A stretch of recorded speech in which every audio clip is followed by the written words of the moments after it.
सतत दुसऱ्यांवर दोषारोप करणारी व्यक्ती घरात असेल तर मानसिक ताण कसा कमी करावा? घरात सतत दुसऱ्यांवर दोषारोप करणारी व्यक्ती असेल तर त्या घरात मानसिक ताण वाढणे अगदी स्वाभाविक आहे. अशी व्यक्ती प्रत्येक अडचणीसाठी, चुकांसाठी किंवा अपयशासाठी स्वतःकडे न पाहता इतरांना जबाबदार धरते.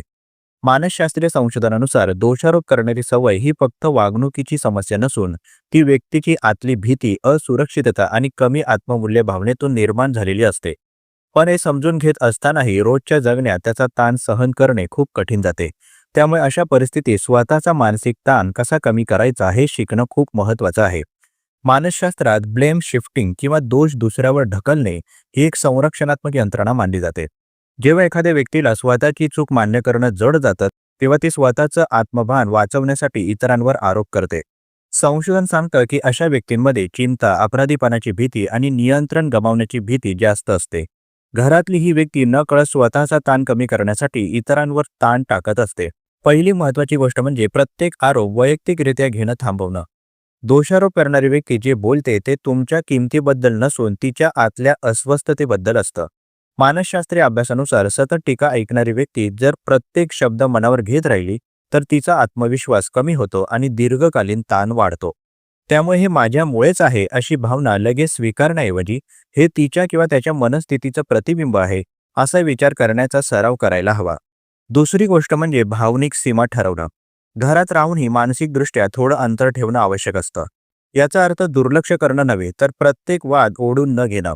संशोधन सांगतं की जे लोक स्वतःच्या भावनिक मर्यादांची जाणीव ठेवतात ते संघर्षातही तुलनेने शांत राहू शकतात. उदाहरणार्थ, समोरची व्यक्ती पुन्हा पुन्हा आरोप करत असेल तर शांतपणे आपण यावर नंतर बोलूया किंवा सध्या मला हे ऐकणं कठीण जात आहे असं सांगणं उपयुक्त ठरू शकतं. तिसरी महत्त्वाची गोष्ट म्हणजे संवादाची पद्धत बदलणं. दोषारोप करणाऱ्या व्यक्तीशी थेट तुमचं चुकतं असं बोलल्यास संघर्ष वाढण्याची शक्यता जास्त असते. मानसशास्त्रात आय स्टेटमेंट्स वापरण्याचा सल्ला दिला जातो. म्हणजेच आरोप न करता स्वतःची भावना मांडणं.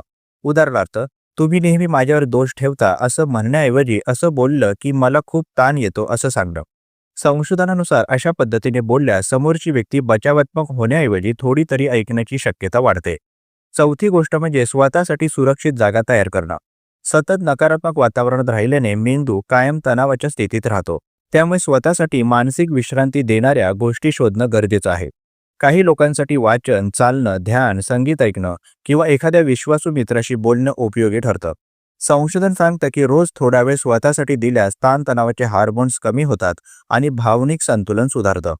पाचवी गोष्ट म्हणजे अपेक्षा वास्तववादी ठेवणं.